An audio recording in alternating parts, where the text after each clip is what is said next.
This was a study that was done with a group of patients, and this particular slide demonstrates very beautifully the journey of an adult with schizophrenia in regards to treatment, right?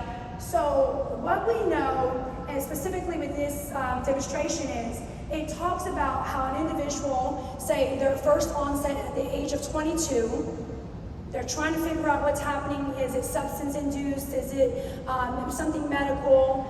It takes about a couple years to kind of figure things out and to get on medication.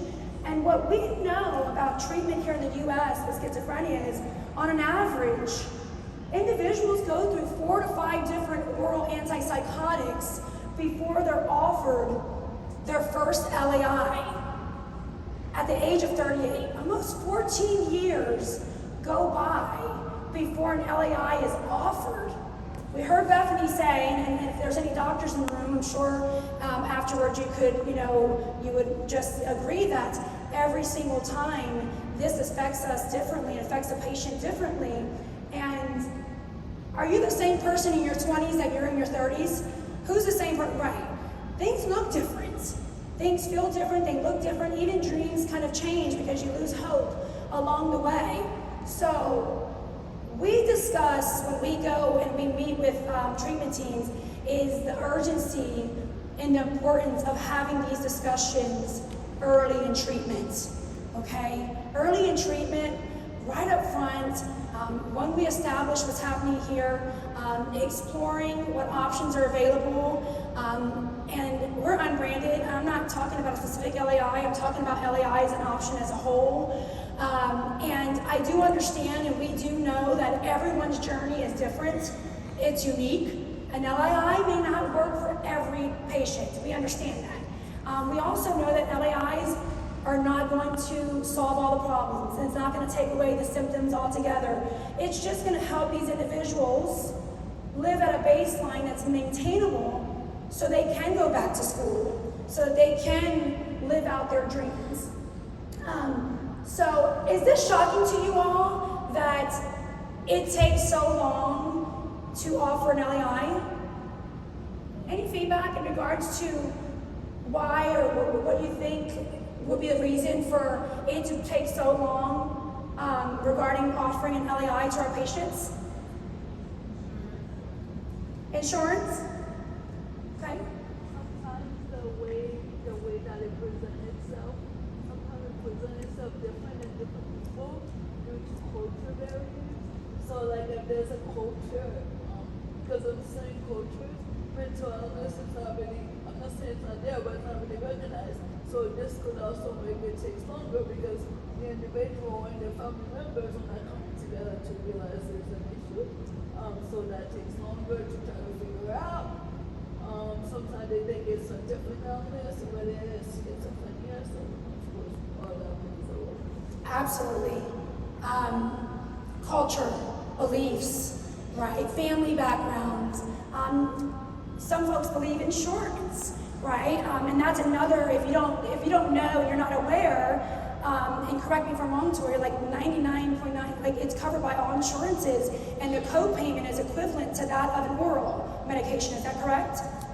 Correct. As a matter of fact, it's really good in the state of Florida that we actually have the Florida medication guidelines that's on the ACA website. So those are great guidelines, and it does have the LAIs on that as like second line. So guidelines are always really great to use, and it's great that Florida has its own guidelines that are evidence-based. Right, and so thank you, Toya. And some of the other barriers that we see is the way that it's offered, which we discussed earlier. So we can help the treatment team on that, and we can work with them on how to offer it and how to present and deliver that message. Believe it or not, also we go to places, and when I talk to patients directly, it's, I'm unaware. I didn't know that an LAI was an option for me. For me, that's hard to believe that that's even a thing, that they're not even aware that an LAI is an option for them. No one's talked to me about that. So that's something that we're trying to break down as well, and that's why we have these conversations, because the more conversations we have, the more that everyone's aware of the importance of being aware of what options are available for our patients. Past negative experiences with needles is a really big one, okay? I worked in crisis at the beginning of my career, and let me tell you how many times a patient came into crisis and it was believed that they were at harm of self or others, and we could not de-escalate verbally. So what happened back in the day often? Right, I'm being held down in the inpatient, and you're gonna get an injection, which most likely was something like a Haldol, Benadryl, or right? To calm you. This is traumatic, right? This is traumatic. In their mind, they associate this short-acting injection they just received against their will, right? I didn't want that, I didn't ask for it, with a long-acting injectable.